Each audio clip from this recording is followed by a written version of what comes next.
I'm trying something different with this recording. I'm just going to hit record and not going to stop until I complete this reading of the first chapter of Cereus Limnic. What I'm going to do is I'm not going to stop this recording until I'm done reading this. So I'll clean up the audio to make sure it's nice, but my goal is not to stop, just to keep reading and to keep going. And we'll see how this goes. Continue this experiment. Hopefully you like it. If you want to hear more or from me or read more of my work, then head over to my website. It's going to be in the link in this description or wherever you're listening to this or watching it. All right, let's get to it. Cereus and Limnic, a military game tech novel by Keith Hayden. Chapter 1. Barto and the Machine. Human society is a great machine. When parts of it break down, the resulting defect disturbs all who make use of the vital component, and may cause the entire apparatus to shudder and smoke. The loyal employee, the naive and trusting citizen, its defenders and detractors, the leaders, none are spared the hindrance of the malfunction. The bigger the part, the greater the upheaval and cost of repair. This is how Barto thought of things. He knew, based on the decision that he made today, that the damage to the ever-turning gears of civilization would be extensive and lasting. When the bill comes due for repair, we may have to invent a new unit of measure to quantify it, then harness all of our human ingenuity to correct it. Barto thought to himself, feeling the slickness of sweat to begin building on his hands. He sat alone at his desk in a suit tailored to match his large round frame. He felt the cool breeze of the air conditioner tickling his scalp. It easily wafted through his thin gray hair, caressing his partially exposed brown scalp beneath. The skin on his face was remarkably smooth. The jolly eyes fit for laughter. Lines around his mouth and eyes told half the tale of a lifetime of telling and reacting to bad jokes, mostly at his own expense. His lips were thin and arched slightly upward, telling the other half of his story. But today, his normally jovial features were veiled in apprehension, reversing the direction of the normally upward lines of his face.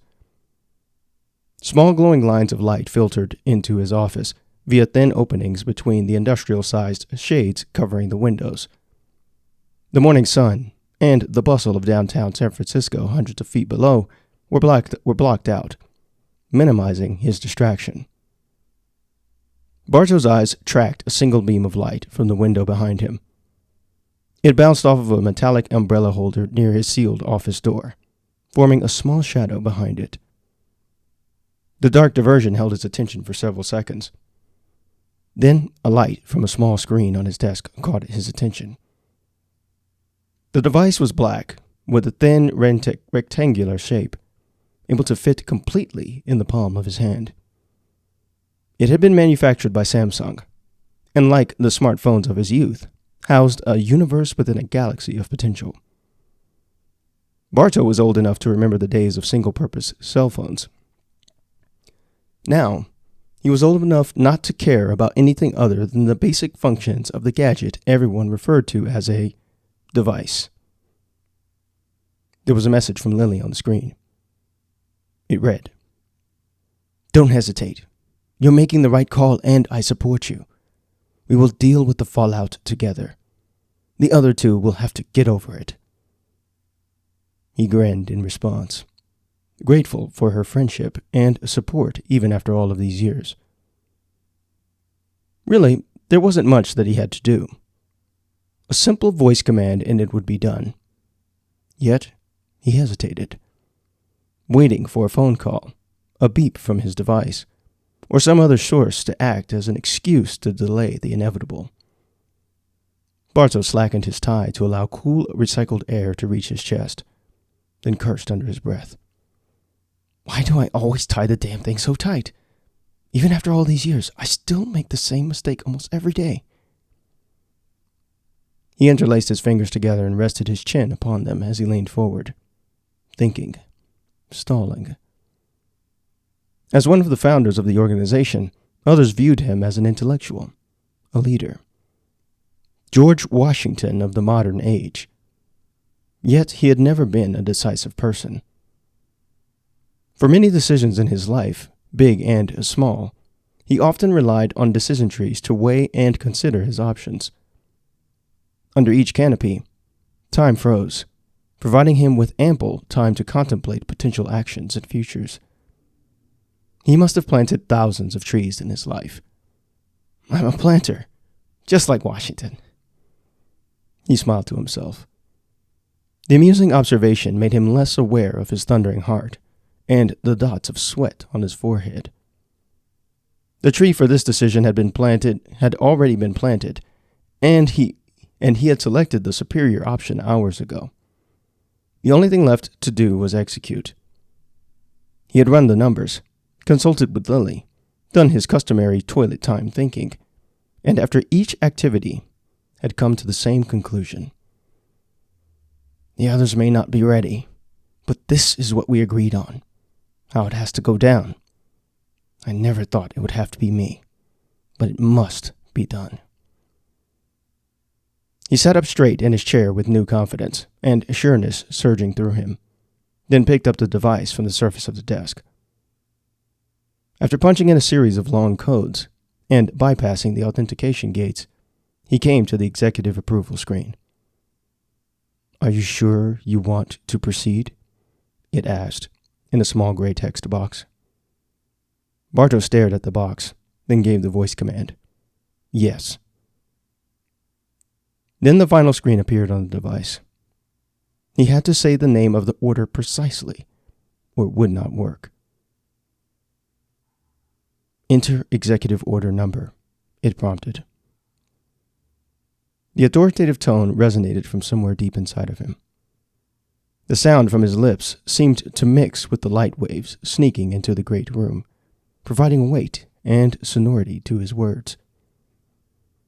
Execute Order DD5428. There was a pause as the device fulfilled his request. As the machine worked, Barto's mind began to create a list of the possible events that could follow from his decision, each one more catastrophic than the last. Overwhelmed by the abundance of probable scenarios, he abandoned the effort. There's no way to tell what will happen now. Device still in hand, he dictated a voice message to Lily, and the other founders then sent it off. In under a minute, they would know what he had done, and nothing would ever be the same. Then he reached for his desk phone and called the number for air transportation, casting aside his acrimonious thoughts about flying to focus on his desire to leave San Francisco as soon as possible. A sweet-sounding, yet untrained artificial intelligence AI assistant answered the call.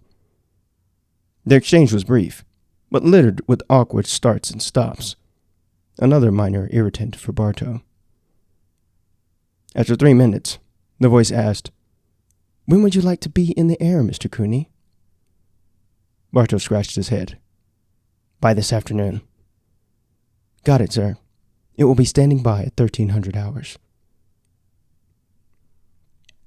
I hope you enjoyed this reading of the first chapter of my novel, Cereus Limnic. I hope to do more of these, so let me know what you thought of this nonstop rendition. Look forward to future chapters on social media and on my website as well.